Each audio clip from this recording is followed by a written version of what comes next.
باللہ من الشیطان الرجیم بسم اللہ الرحمن الرحیم۔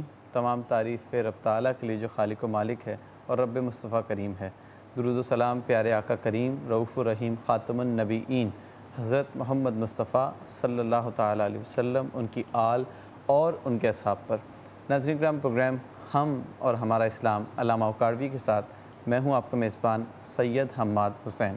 الحمدللہ یہ سعادت ٹی وی ون کو حاصل ہوئی ہے کہ اس دور پرفتن میں جہاں دینی تعلیمات سیکھنے سکھانے کا عمل تعطل کا شکار ہے اور لوگ دوسری جانب جانے کی کوشش کر رہے ہوتے ہیں، اس پرفتن دور میں بھی دین اسلام کی صحیح تعلیمات ناظرین تک پہنچانے اور ان کے سوالات کے لائیو جوابات دینے کا سلسلہ یہاں ہو رہا ہے، اور ہم اور ہمارا اسلام میں مختلف موضوعات پر گفتگو ہوتی ہے۔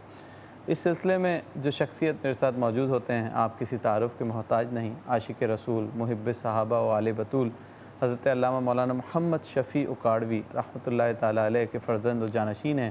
دنیا بھر میں دین اسلام کی ترویج و اشاعت کے لیے سفر فرماتے ہیں، اپنے شیریں لب و لہجے کے باعث اپنا منفرد مقام رکھتے ہیں۔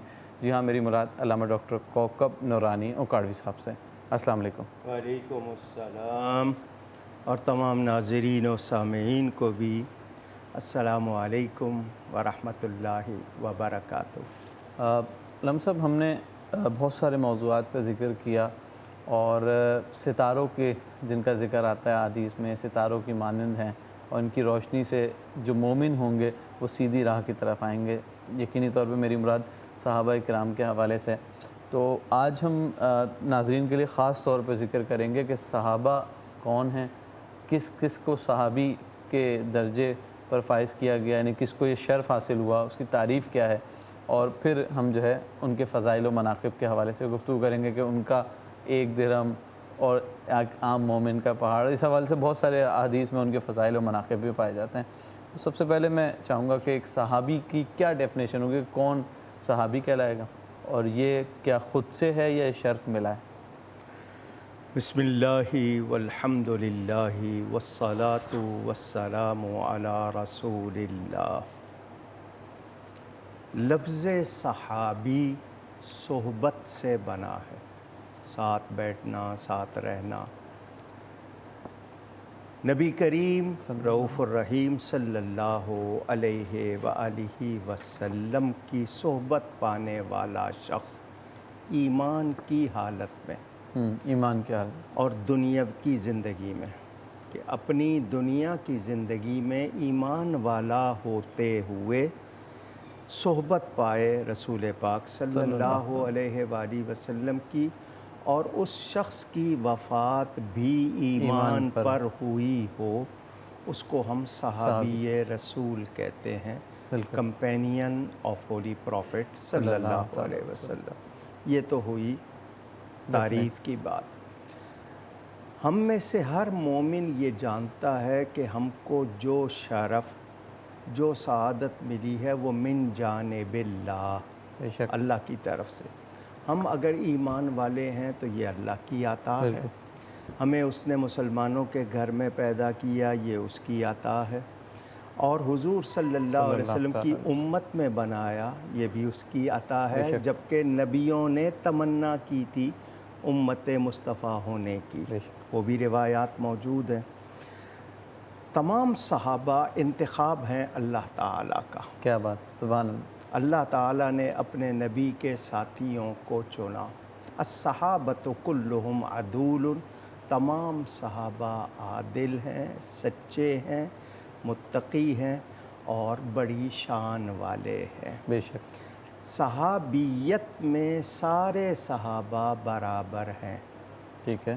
وہ جو ظفر علی خان صاحب کا ایک مصرع ہے، ہم مرتبہ ہیں یاران نبی، کچھ فرق نہیں ان چاروں میں، تو یہ اس سے مراد بھی یہ کہ صحابی ہونے میں ہم مرتبہ ہیں، بالکل درجے میں صحابہ ہم مرتبہ نہیں ہیں۔ جس طرح سارے نبی نبی ہونے میں برابر ہیں مگر درجے میں برابر نہیں۔ قرآن کریم میں واضح ہے، تلک الرسل فضلنا بعضهم علی بعض، ایک کو دوسرے پر اللہ نے فضیلت دی ہے۔ اسی طرح صحابہ میں بھی درجے ہیں۔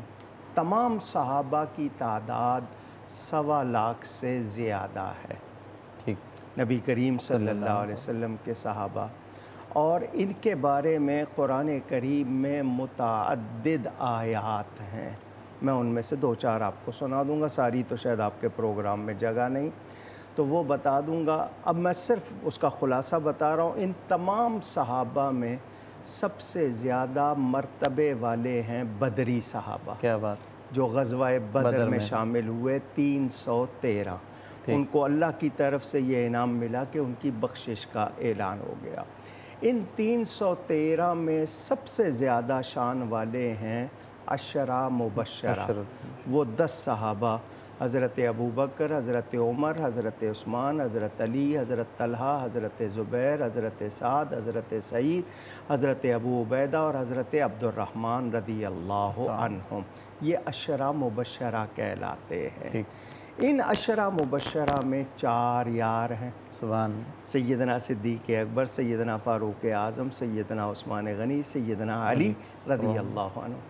ان چاروں میں کلی فضیلت حضرت ابو بکر کو حاصل ہے، نبیوں اور رسولوں کے بعد وہ سب سے افضل بشر ہیں اور خلیفہ رسول پہلے خلیفہ ہے یہ۔ اور اس کے علاوہ جو متعدد روایات ہیں، اب کم سن صحابہ میں حضرت امام حسن اور امام حسین یہ کم سن ہیں، یعنی ان کی عمر کم تھی مگر نبی پاک کے صحابی ہیں۔ تمام ازواج جو ہیں وہ صحابیات ہیں، حضور کی اولاد ہیں وہ صحابیات ہیں، تو وہ اہل بیت بھی ہیں، وہ صحابی بھی ہیں۔ یہ تو ہو گئی اتنی بات۔ اب اللہ تعالیٰ فرماتا ہے والذین آمنوا وہاجروا وجاہدوا فی سبیل اللہ والذین آووا ونصروا اولئک ھم المؤمنون حقا لہم مغفرۃ ورزق کریم، کہ وہ لوگ جو ایمان لائے مکہ مکرمہ میں، پھر ہجرت کی مدینہ منورہ اللہ کی راہ میں، اور پھر جنہوں نے مدینہ کے رہنے والوں نے ان کی مدد کی۔ بندے بھی مدد کرتے ہیں، بندوں کی مدد اللہ ہی کی مدد ہوتی ہے۔ تو اولئک ھم المؤمنون حقا، خود رب تعالی ان کے سچے پکے مومن ہونے کی گواہی دے رہا ہے، اور فرمائے ان کے لیے مغفرت ہے اور عزت کی روزی ہے۔ اچھا، اب جو لوگ فتح مکہ کے بعد مسلمان ہوئے صحابی ہو گئے، مگر درجے میں وہ لوگ ہیں جنہوں نے ایمان پہلے قبول کیا، پھر ہجرت کی، پھر اللہ کی راہ میں مال و جان سے جہاد کیا۔ قرآن نے اس کو بھی واضح کر دیا۔ اب میں ایک آیت اگر اجازت ہے اس وقفے میں پڑھ لوں؟ چلیں بعد میں پڑھیں۔ علم صاحب وقفے کے بعد یہیں سے کنٹینیو کرتے ہیں اور پھر اور بھی معاملات اور فضیلتیں بیان کی جائیں گی۔ ناظرین کرام، آج ذکر ہو رہا ہے صحابہ کرام کے حوالے سے اور ان کی فضائل مناقب قرآن و حدیث میں کیا ہیں اور ان کی پہچان، یعنی صحابہ کون ہیں اور ان کے لیے ہمارے لیے کیا عقیدت ان کے ہمارے دلوں میں ہونا چاہیے۔ بریک کے بعد دوبارہ یہیں سے کنٹینیو کریں گے، ایک بریک کی جانب چلتے ہیں۔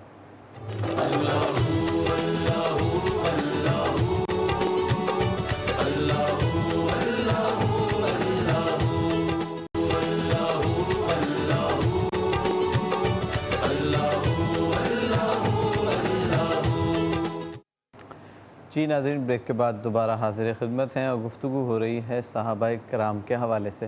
ان کے فضائل و مناقب بیان کیے جائیں گے اور جاننے کی کوشش کی جائے گی کہ ان سے عقیدت، محبت اور ان کے مرتبے کو جاننا کتنا ہمارے لیے ضروری ہے۔ اور میرے ساتھ موجود ہیں علامہ ڈاکٹر کوکب نورانی اکاڑوی صاحب، اور اس پروگرام میں آپ لائیو کالز بھی کر سکتے ہیں۔ اگر کسی حوالے سے آپ جاننا چاہیں تو یہ آپشن آپ کے موجود ہے، تو لائیو کالز کر کے آپ علامہ صاحب سے سوالات بھی کر سکتے ہیں۔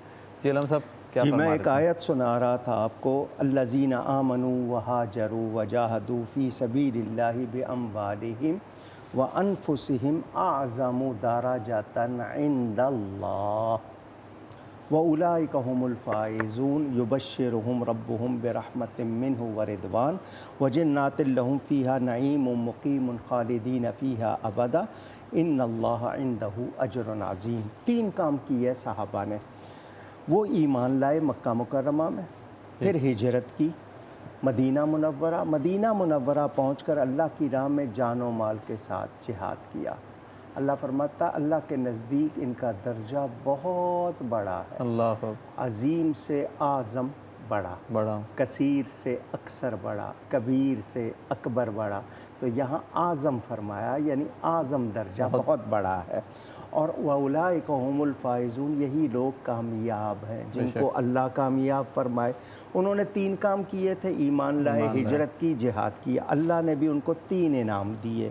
یبشرہم ربہم برحمت من، اللہ نے ان کو خوشخبری دی اپنی رحمت کی۔ سبحان اللہ، پھر وردوان، اللہ ان سے راضی ہے۔ رضا، کیا بات، پھر وجنات لہم فیہا نعیم مقیم، یعنی وہ جنت میں رہیں گے اور خالدین فیہا ابدا، کوئی نکالے گا نہیں، اللہ ہمیشہ اکبر، سبحان ہمیشہ، اللہ، اور اللہ کے نزدیک ان کا اجر بہت ہے۔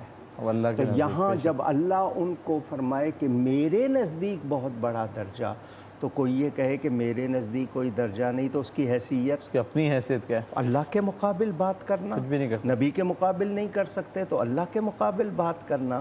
تو قرآن نے بتا دیا کہ اللہ نے ان کے سچے مومن ہونے کی گواہی دی، اور اللہ ہی نے بتا دیا کہ میرے نزدیک ان کا بہت بڑا درجہ ہے اور ان کے لیے جنت ہے اور یہ کامیاب لوگ ہیں۔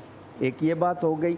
پھر جگہ جگہ ان کے لیے رضی اللہ عنہم ورضوا عنہ، اللہ ان سے راضی ہو گیا، وہ اللہ سے راضی ہو گئے۔ کیا بات، اب میں کہوں کہ جی میں تو راضی نہیں ہوں، تو میں اللہ کے مقابل اپنی رضا بیان کرنے والا، کیا میں ایمان والا رہوں گا؟ بالکل نہیں۔ یہ بات بھی آپ نے واضح ہو گئی۔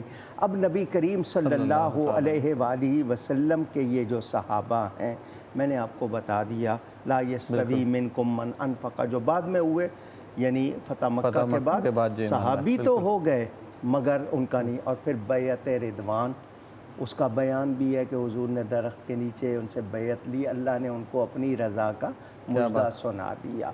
نبی کریم صلی اللہ علیہ وسلم فرماتے اصحابی کالنجوم، میرے صحابہ تاروں کی مانند ہیں، ستاروں کی طرح۔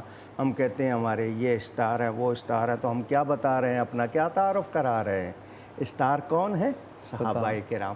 بِأَيِّهِمْ اقتدیتم اہتدیتم، ان میں سے جس کی پیروی کرو گے ہدایت پا جاؤ گے۔ سبحان اللہ، یہ ہیں ہدایت کے تارے۔ پھر آپ نے جو خود بھی اپنے اس میں بات میں کہا کہ میرا صحابی مٹھی بھر، جس کو ہینڈ فل کہتے ہیں، جو بارلے کہتے ہیں نا، ایک مٹھی بھر اللہ کی راہ میں دے، اور جو صحابی نہیں ہے وہ احد پہاڑ کے برابر سونا اللہ کی راہ میں دے، تب بھی میرے صحابی کے درجے کو نہیں پہنچ سکتا۔ اور حدیث ترمذی میں کنز العمال میں موجود کہ کوئی صحابی کے بارے میں بد کلامی کرے، فرمایا اسے کہو لعنت اللہ علی شرکم، کہ تمہارے شر پر اللہ کی لعنت ہو۔ اور فرمایا جو میرے صحابی کے بارے میں بد کلام، من سب اصحابی فضربوہ، من سب نبیا فاقتلوہ، من سب اصحابی فضربوہ، کہ جو نبی کے بارے میں بد کلامی کرے وہ تو مارا جائے گا، اور جو صحابی کو برا کہے اس کو سزا دی جائے گی، پیٹا جائے گا، تاکہ وہ اپنا اس جرم دوبارہ نہ کرے۔ نبی کریم صلی اللہ علیہ وسلم کے یہ صحابہ نبی کریم کے جانثار ہیں، وفادار ہیں۔ ان کے اگر واقعات پڑھیں تو پتہ چلتا ہے کہ وہ حضرت بلال کو دیکھے انگاروں پہ لٹایا جا رہا ہے، اللہ، تپتی ہوئی ریت پہ گھسیٹا جا رہا ہے، وہ اس حالت میں بھی اللہ احد ورسولہ محمد صلی اللہ علیہ وسلم۔ تو ان لوگوں کا اسلام تھا۔ صحابہ کہتے ہیں ہم نماز پڑھتے تھے تو ہمارے ماتھے جلتے تھے، زمین اتنی گرم ہوتی تھی۔ ہمارے پاس ایئر کنڈیشن مسجدیں ہیں، پنکھے لگے ہوئے ہیں، غالیچے بچھے ہوئے، ماربل لگا ہوا ہے۔ انہوں نے اس حالت میں، اور پھر جنگ خندق کا واقعہ پڑھیں، تبوک کے سفر کا پڑھیں، ایک کھجور ایک شخص چوستا ہے، دوسرے کو دیتا ہے، وہ تیسرے کو دیتا ہے، 5 آدمی پورا دن، اور شکایت نہیں۔ اللہ، نبی کریم کے ساتھ اتنے وہ فدائی ہیں، اور یقین کتنا مضبوط ہے ان کا۔ آپ نے بدر میں جب ذکر کیا اس کو سنا۔ علامہ صاحب یہ ہی کافی نہیں ہمارے لیے بحیثیت امتی کہ اللہ رب العزت نے انہیں چنا، بالکل، نبی کریم صلی اللہ علیہ وسلم کے صحابی کے طور پہ۔ اب اس پہ کلام کرنا، ان کے فضائل و مناقب تو حضور علیہ السلام کے وائس، یعنی ان کی صحبت میں رہ کے جو انہیں فضیلت ملی ہے، وہ تا قیامت کسی بھی شخص کو نہیں ملے گی. نہیں ہو تو سکتا. آج کا امتی ان سے اپنا تقابلی جائزہ تو نہیں کر سکتا. دیکھیں ہم تو مواخذہ بھی نہیں کر سکتے. مثال کے طور پر ہمیں حکم دیا گیا کہ میرے صحابہ کے آپس کے معاملات پر جی تم بالکل. گفتگو نہ کرو. اس کو مشاجرات کہتے ہیں. اب اس کی ایک تفصیل ہے. آج ہم ان ہستیوں کو جن کی بدولت ہمیں اسلام پہنچا، یہ سارا سلسلہ امت کو ملا، ہم انہی کی ذوات قدسیہ پر اعتماد نہ کریں اور ان کے بارے میں بحثیں کریں تو ہمارے پاس ہمارے ایمان کے ثبوت میں ہے کیا؟ اتنے بہترین کردار والے ستاروں کی مانند صحابہ. نہیں، اللہ ان کے مومن ہونے کی گواہی دے رہا ہے، قرآن ہے. بالکل. یہ بھی نہیں ہے کہ چلو کوئی ایسا آپ حدیث کے بارے میں کہہ دیں کہ جی روایت جو ہے اس میں ضعف ہے یا کم. خود اللہ فرما رہا ہے اولئک هم المؤمنون حقا. اللہ ان کے پکے مومن، صرف مومن نہیں، حقا، سچے پکے مومن ہونے کی گواہی. اور پھر اللہ فرمائے میں ان سے راضی، اور پھر اللہ فرمائے میرے نزدیک ان کا بڑا درجہ. اور آج ہم ان کے بارے میں کوئی کلام کریں تو یہ ہمارے ایمان کا ضیاع ہے. اور ہم دنیا کو کیا بتائیں گے پھر؟ کیا ایسا دین ہے جس پر کوئی عمل کرنے والا نہیں ہے؟ جس کے پلرز اور جس کو پھیلانے والے، جس کو پروٹیکٹ کرنے والوں کے خلاف ہم کھڑے ہو گئے. محسنین ہیں ہمارے، وہ ہمارے محسنین ہیں. ان کی ذات ہمارے لیے نمونہ ہے. آگے انہوں نے جو یادگاریں قائم کی ہیں صحابہ کرام کے بارے میں دیکھیں. آپ ایک ایک کا ہر صحابی کو چونکہ کہہ دیا نا کن نجوم، سارے تاروں کی مانند ہے. تو آپ کو سفر کرنا ہے، تاروں سے ہدایت نہیں لیں گے منزل پہ نہیں پہنچیں گے. علامہ صاحب بریک کے بعد ہم یہ بھی ذکر کریں گے کہ ہر صحابی نے نبی کریم صلی اللہ تعالی وسلم کی جو تعلیمات ہیں اس کا عملی نمونہ کہیں نہ کہیں پیش کیا. تو یہ تو وہ ہیں جو ہمارے لیے پریکٹیکل ایگزامپلز ہیں، کہ وہ خلفائے راشدین ہو یا دیگر صحابہ ہوں، دور دراز سفر کرنا اور ہمارے تک آج جو ہم مشربہ اسلام ہیں، یقینی طور پہ ان کا ہم پہ احسان ہے. تو اس حوالے سے ہم ذکر کریں گے کہ ان کا سفر اور ہمارے لیے کتنی انہوں نے صحبتیں جھیلی. ناظرین کا ذکر ہو رہا ہے صحابہ کے حوالے سے، صحابہ کے فضائل و مناقب کے حوالے سے. یقینی طور پر ان سے عقیدت، محبت رکھنا ایک مومن کے لیے لازمی جز ہے، کیونکہ وہ نبی کریم صلی اللہ تعالی وسلم کے صحابی ہیں. اور جو حضور سے محبت کرے گا وہ یقینی طور سے ان سے بھی محبت کرے گا. بریک کے بعد پھر حاضر ہوں گے اور موضوع کو یہیں سے کنٹینیو کریں گے.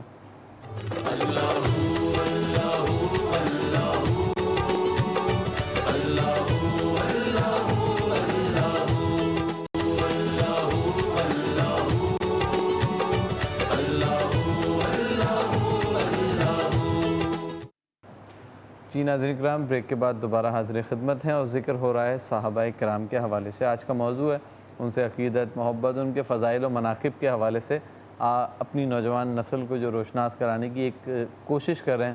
امید ہے انشاءاللہ تعالی اس پروگرام کے بعد ان سے عقیدت و محبت میں اور اضافہ ہوگا. اور میرے ساتھ موجود ہیں علامہ ڈاکٹر کوکب نورانی اوکاڑوی صاحب. علامہ صاحب، اسلام کے شروعاتی دور میں ایک تو جب نبی کریم صلی اللہ علیہ وسلم کے ساتھ اتنی مشکل وقت میں کھڑے رہنا یہی ایک بڑا اعزاز، پھر ساتھ ہونا ایک بڑا اعزاز، اس میں قربانیاں دینا، جان کی، مال کی، اسباب کی، اس حوالے سے بھی کوئی مثال تاریخ میں نہیں ملتی. دیکھیں آل یاسر، سمیہ، حضرت سمیہ پہلی شہید خاتون ہے اسلام کی.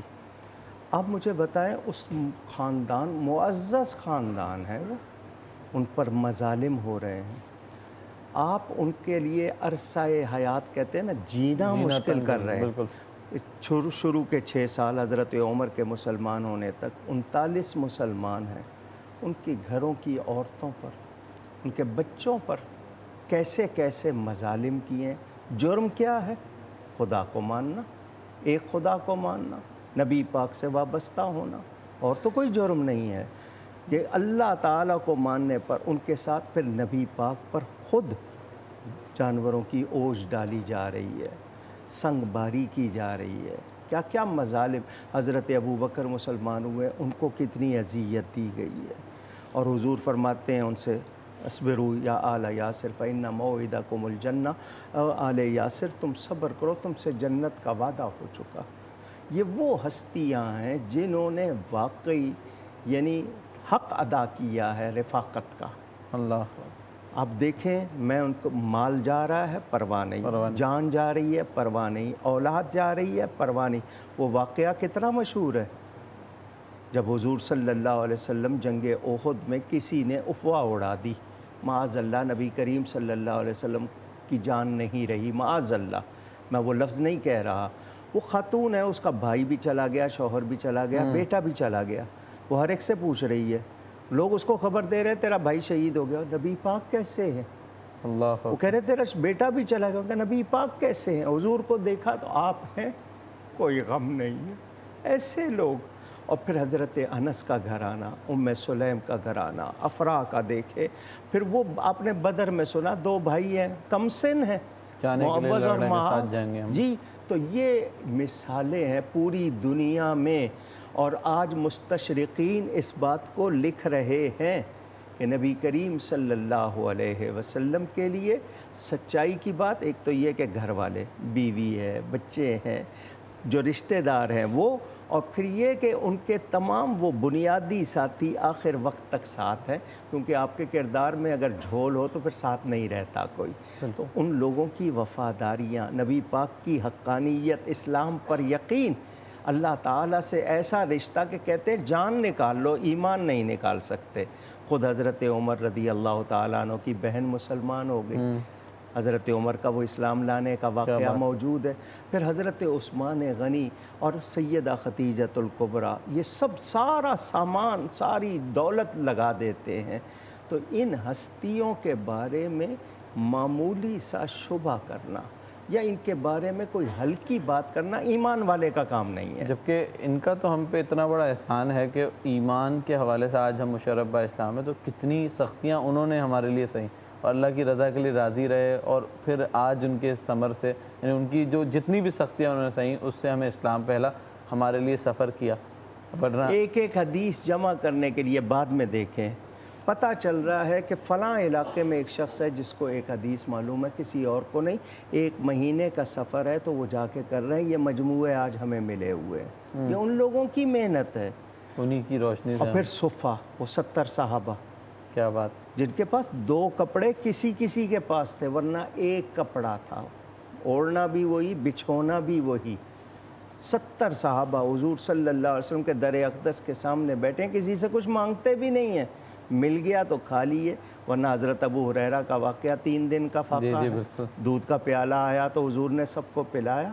میں ان لوگوں کے ایمان کو سلام کرتا ہوں, یہ ان کی محنتیں ہیں, یہ ان کی قربانیاں ہیں. بعد میں اللہ نے انہیں کیا دیا کہ وہ گورنر بھی بنے اور پوری دنیا پہ جو میں کہتا ہوں آج ان کا جو درجہ ہے وہ کوئی پا سکتا ہے؟ کوئی بھی نہیں پا سکتا. صحابہ کو بڑے سے بڑا ولی, یہ پوچھا گیا ایک بہت بڑے ولی اللہ سے کہ کیا کوئی بہت زیادہ محنت کر کے صحابی کا رتبہ پا سکتا ہے؟ انہوں نے کہا تم صحابی کی بات کرتے ہو, وہ جس سواری پہ جاتے تھے اس کے نتنوں میں جو غبار آتا تھا کوئی اس کے درجے کو نہیں پا سکتا. اور والعادیات ضبحا فالموریات قدحا, جو جن سواروں پہ بیٹھتے ہیں ان کی جو دھول ہے اللہ تعالیٰ اس کا ذکر قرآن میں فرما رہا ہے. کیا بات. اور پھر دیکھیں حضور صلی اللہ علیہ وسلم کے ساتھ وفاداری کی یہ ان کی مثال ہے. ایک جنگ سے آئے ہیں, ابھی سانس نہیں لیا ہے, فرما دیا چلنا ہے تو کسی کے پاس کوئی عذر نہیں ہے, سب کے سب تیار ہیں. یہ وہ میں تو کہتا ہوں سچائی سیکھنی ہو, وفاداری سیکھنی ہو اور خلوص سمجھنا ہو تو ان ہستیوں کو دیکھا جائے. اور حضور علیہ السلام کے بعد جو معاملات تھے اس میں وہ ایک گھوڑے کا معاملہ بھی بڑا مشہور آتا ہے کہ وہ اس میں انہوں نے جو ہے شہادت دی کہ ہاں بھائی ذو الشہادتین, وہ نبی کریم صلی اللہ علیہ وسلم کا واقعہ بڑا مشہور ہے, بخاری میں روایت موجود ہے. یعنی صحابی کا ایمان, نبی پاک صلی اللہ علیہ وسلم ایک شخص سے گھوڑا خریدتے ہیں, سودا طے ہو جاتا ہے کہ آنا, پیسے لے جانا, گھوڑا دے جانا. بہت اچھا. جس وقت سودا ہوا تھا کوئی تیسرا شخص نہیں تھا. جب وہ دوبارہ آیا تو حضور محفل میں تھے, صحابہ کی, فرمایا پیسے لے لو, گھوڑا دے دو. اس نے کہا کون سے پیسے, کون سا گھوڑا؟ فرمایا تیرا میرا سودا ہوا تھا. اس نے کہا کون سا سودا؟ صحابہ غصے میں آ جاتے ہیں. کیوں؟ کہ تو نبی کی طرف جھوٹ کی نسبت کرنا چاہ رہا ہے, تیرا یہ خیال ہے کہ یہ غلط بیانی کر رہے ہیں. حضور ان کو روک دیتے ہیں. وہ کہتا ہے جی آپ جو دین لے کر آئے ہیں اس میں بھی یہ ہے جو کہ ہر معاملے کا کوئی نہ کوئی گواہ ہوتا ہے. اگر میرا آپ کا سودا ہوا ہے تو گواہ پیش کر دیجئے. اب آج کا تو حال نہیں ہے نا کہ سچی گواہی دینی نہیں ہے, جھوٹی کے لیے تیار ہے. ہمارے ہاں تو یہ حالانکہ سخت یہ وعید ہے اس کے بارے میں, ہم اس کو پرواہ نہیں کرتے. حضرت خزیمہ وہ آئے, کیا بات ہے؟ حضور نے فرمایا یہ آیا تھا، میرا اس کا سودا ہوا تھا، طے ہوا تھا، پیسے لے جائے گا، گھوڑا دے جائے گا۔ یہ کہتا ہے اب گواہ پیش کرو۔ حضرت خزیمہ اس کی طرف رخ کر کے کہتے ہیں میں گواہی دیتا ہوں تو نے گھوڑا بیچا، میرے نبی نے خریدا۔ حضور صلی اللہ علیہ وسلم مسکرائے، فرمایا گواہ اس کو کہتے ہیں جس نے اپنے سامنے ہوتا ہوا دیکھا ہو، واقعہ سنا دیکھا ہو، تم نے تو دیکھا نہیں تھا تو تم کیسے گواہی دے رہے ہو؟ تو انہوں نے کہا حضور میں نے خدا کو بھی نہیں دیکھا، اللہ آپ سے سن کر گواہی دے رہا ہوں۔ تو جب بن دیکھے خدا کی آپ سے سن کر گواہی دے رہا ہوں تو بن دیکھے سودے کی آپ سے سن کر گواہی نہ دوں؟ تو حضور نے یہ نہیں فرمایا کہ اتنی عقیدت اچھی نہیں ہوتی ہے، نہ، فرمایا میرے صحابیوں قانون یہ ہے کہ ہر معاملے کے دو گواہ ہوتے ہیں، جس معاملے کا یہ گواہ ہو اس ایک کی گواہی کو دو کے برابر سمجھنا۔ وہ کام بھی آئی ہمارے، وہ بالکل قرآن کے حوالے سے، لیکن یہ کہ ان کا ایمان دیکھیں، صحابہ کا یقین دیکھیں، اور پھر جہاں بھی اب صلح حدیبیہ کا موقع ہو، فتح مکہ کا موقع ہو، خندق کا موقع ہو، جتنے سفر ہیں وہ دیکھیں۔ ہم صاحب اس جانب ضرور میں آؤں گا، صلح حدیبیہ اور وہ عمرے کا واقعہ جو ہے، کیونکہ اس سے بھی بڑی تعلیم ملتی ہے، اور حج کے معاملات پہ بھی۔ ناظرین کرام، صحابہ کرام کے حوالے سے ذکر ہو رہا ہے، ان سے عقیدت و محبت کے اظہار کا یہی طریقہ ہے کہ ان کا ذکر کیا جائے، ان سے محبت کی جائے اور دوسروں تک ان کی محبت کو عام کیا جائے۔ یقینی طور پہ یہی وہ ستارے ہیں جن کی روشنی سے ہم اسلام پر عمل کر سکتے ہیں، اس کی تعلیمات پر۔ ایک بریک کی جانب چلتے ہیں، بریک کے بعد پھر حاضر ہوں گے اور پھر یہیں سے کنٹینیو کریں گے۔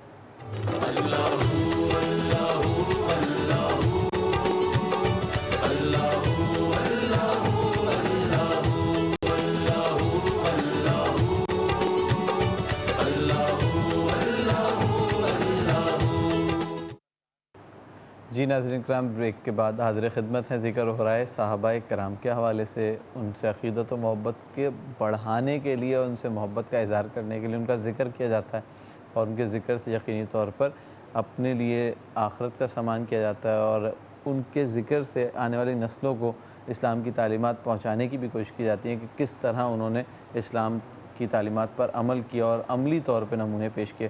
علم صاحب، صحابہ کے حوالے سے پیارے آقا کریم رؤوف الرحیم سے عقیدت، محبت اور ان کے معاملات، یعنی ہر معاملہ ایسا ہوتا تھا کہ جس میں کوئی نہ کوئی ہمارے لیے آج سبق ہے، اور یقینی طور پہ ہم مساجد میں وہی سنتے ہیں تو اپنی زندگیوں میں اپناتے ہیں۔ تو بہت سے واقعات ہیں کہ اب یہ دیکھیں، میں آپ کو بتاؤں نا، ایمان مکمل ہونا تھا، ان کے سامنے سارا دین مکمل ہونا تھا۔ کچھ واقعات ایسے ملتے ہیں کہ ان سے کچھ کام سرزد ہوئے، اس کے لیے بھی بتایا گیا۔ اچھا اب ادب دیکھیں، کسی نے کوئی بات کرنی ہے تو پہلا جملہ کیا ہے؟ فدا کا ابی و امی یا رسول اللہ صلی اللہ علیہ وسلم، میرے ماں باپ آپ پر فدا ہوں۔ یہ نہیں ہے کہ بھول جائے، کہنا ہے ہر ایک نے، اور یہ حکم نہیں ہے، خود کہہ رہے ہیں اس معاشرے میں جہاں ایک دوسرے کے دشمن ہیں، جی وہ کہہ رہے ہیں سب۔ اچھا، حضور صلی اللہ علیہ وسلم کبھی کوئی سوال کر لیں تو آگے سے کہیں گے اللہ و رسولہ اعلم، اللہ تعالیٰ اور اس کا رسول صلی اللہ علیہ وسلم ہی زیادہ جانتے ہیں۔ یہ ادب بھی مل رہا ہے، حضور صلی اللہ علیہ وسلم سے دین سیکھ رہے ہیں نا، اور عقیدہ بھی مل رہا ہے، وہ سب کچھ مل رہا ہے۔ یہ وہی تو ہمارے لیے نمونہ بنے، آج ہم نے اس کے مطابق کرنا ہے۔ اب حجۃ الوداع میں 1.25 لاکھ کا مجمع ہے، مائک نہیں ہے، اسپیکر نہیں ہے، ہر کوئی نبی کی آواز ایسے سن رہا ہے جیسے اس کے کان میں بول رہے ہیں، بے شک، اور پوچھ رہے ہیں آج کون سا دن ہے۔ کوئی یہ نہیں کہتا کہ آپ کو اتنا بھی نہیں پتا، حج پہ آئے ہیں اور حج کے دن ہے، بالکل سب یہ کہتے ہیں اللہ و رسولہ، کیا بات۔ یہ شہر کون سا ہے؟ اللہ و رسولہ، بالکل سامنے مکہ، یہ بالکل تاریخ کیا ہے؟ اللہ اور رسول۔ تو یہ حضور صلی اللہ علیہ وسلم، اب دیکھیں میں بتاؤں آپ کو، سگے چچا ہیں حضرت عباس بن عبد المطلب رضی اللہ تعالیٰ عنہما۔ ظاہری طور پر گنتی سال ان کے پاس کچھ عمر کے حوالے سے سوال ہے، بڑی محفل میں حضور پوچھتے ہیں چچا تم بڑے ہو یا میں بڑا ہوں؟ صحابی بھی ہیں، چچا بھی ہیں، پوچھ لیا حضور نے۔ اب یہاں امتحان ہو جاتا ہے، حکم ہوا، سوال ہو رہا ہے تم بڑے ہو یا میں بڑا؟ تو کہتے ہیں انت اکبر منی، حضور بڑے تو آپ ہی ہے۔ کیا بات، سال میرے زیادہ ہیں، اسن یا رسول اللہ، میری پیدائش پہلے ہے، بڑے آپ ہی ہیں۔ یہ ادب دیکھیں آپ۔ پھر نبی پاک صلی اللہ علیہ وسلم جو سکھاتے ہیں کوئی آ کے حیل و حجت نہیں کرتا. مثلاً شراب کی ممانعت کا حکم آیا, وہ گھڑے بھرے ہوئے لوگوں کے گلاس ہاتھ میں ہیں یا کسی نے گھونٹ بھی بھرا ہوا ہے تو یہ نہیں کہ اس کو لے جائے اندر, وہ تھوک دیتا ہے. نبی پاک صلی اللہ علیہ وسلم پر ایسا ایمان وہ لوگ لائے اور انہوں نے اس کے لیے سختیاں اٹھائیں, اللہ کی راہ میں جہاد کیا, فاقے کیے, مشکلات میں سے گزر کر انہوں نے وہ مثالیں قائم کر دی. دنیا میں کسی کے کمپینینز کی ایسی کوئی مثال نہیں ہے, اور دنیا کو ماننا پڑا. بالکل دنیا کو ماننا پڑا ان کی وجہ سے. اب مجھے بتائیں, حضرت عمر رضی اللہ تعالیٰ عنہ 44 ملک فتح کرتے ہیں 10 برس میں, اور اپنا تعارف کیا کراتے ہیں؟ کنت عبدہ و خادمہ. اللہ, یہ لفظ سنے جائیں کہ میں نبی پاک کا عبد یعنی غلام بھی تھا, ان کا خادم بھی تھا, اس لیے یہ شرف ملا ہوا ہے مجھے. اللہ, عبدہ کا لفظ, کنت عبدہ و خادمہ, کہ میں ان کا غلام بھی, میں ان کا خادم بھی. تو ہم صحابہ سے سیکھیں کہ ایمان کیا ہوتا ہے, عشق رسول کیا ہوتا ہے, اور یہ سارا ایمان جو ہے اس پر عمل کیسے ہوتا ہے. بالکل. ہم سب یقینی طور پہ اس پروگرام میں ہم یہی کوشش کریں کہ جو بنیادی باتیں ہیں اس کو ذکر کریں, اور یہ بھی بتا دیں ناظرین کو کہ نیکسٹ پروگرام میں ہم حضور علیہ السلام کے صحابہ کے اور معاملات کو بھی ذکر کریں گے خلفاء کے حوالے سے. ایک بریک کی جانب چلیں گے, بریک کے بعد جب حاضر ہوں گے تو آج اس عشرے کے حوالے سے کچھ ذکر کریں گے کہ آخری عشرے میں جو باتیں ہیں وہ لازمی بتائیں تاکہ لوگ اس پہ عمل کر سکیں.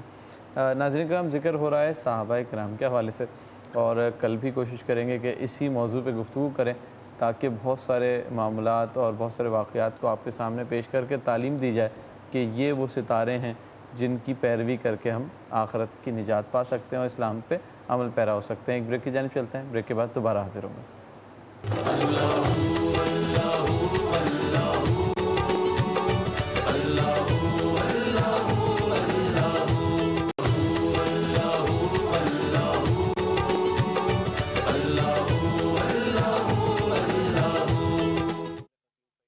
جی ناظرین کرام, بریک کے بعد حاضر خدمت ہیں. آج پروگرام میں ذکر کیا صحابہ کے حوالے سے, اور کل بھی انشاءاللہ اسی موضوع میں اور فضائل و مناقب بھی بیان کریں گے. اس سیگمنٹ میں ہماری کوشش ہوتی ہے کہ عشرے کے حوالے سے یا ایام کے حوالے سے ذکر کریں, اور یہ آخری عشرہ ہے, یقینی طور پر اس میں وہ رات بھی موجود ہے جو ہزاروں راتوں سے بہتر ہے, اور شب قدر کے حوالے سے, اور ان راتوں میں کیا عبادات کرنی چاہیے, دیگر معاملات کیا کرنے چاہیے, اور کون کون سی ایسی چیزیں ہیں جو کہ بس اس عشرے میں کر لینا چاہیے تاکہ جو ہے یعنی فطرانہ ہے اور دیگر چیزیں, تاکہ ہم اپنے جو رمضان مبارک کے تمام روٹین کو اس کو اچھی طرح سے کلوز کر سکیں اور اگلے سال کی تیاری شروع کریں. جی علام صاحب. دیکھیں جی, بات تو یہ ہے کہ 12 مہینے کی ہے, ہر لمحے کی ہے, جس کو آپ 24/7 کہتے ہیں, راؤنڈ دا ایئر کہتے ہیں. لیکن رمضان میں ہمارے لیے چونکہ ثواب زیادہ ہو جاتا ہے, جو گناہ کا ایک بڑا محرک ہے جس کو شیطان کہتے ہیں وہ جکڑ دیا جاتا ہے, تو ہمارے لیے آسانی ہو جاتی ہے نیکی کرنے میں. تو اب ہمیں ترتیب دی گئی, پہلے رحمت, پھر مغفرت, پھر آگ سے آزادی. تو اب ہم بڑھتے بڑھتے آئے ہیں, اب آخری لمحے ہیں, اور ان میں ہم نے شب قدر کو بھی تلاش کرنا ہے جو 1000 مہینے سے بہتر رہے. تو اب سب سے پہلے مجھ پر آتا ہے کہ میں جائزہ لوں کہ میں نے جو 20 دن گزارے ہیں کیا میں نے صحیح گزارے ہیں, جائزہ اپنا محاسبہ کروں.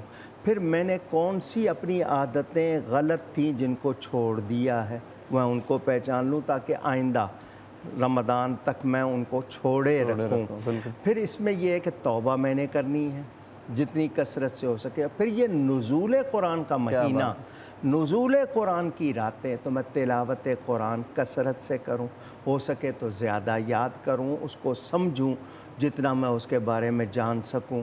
اور مجھے جو میرے اوپر حقوق ہیں جس کے ہیں, اب وہ صرف ماں باپ یا بہن بھائی یا اولاد کے نہیں ہیں, پورے معاشرے کے ہیں.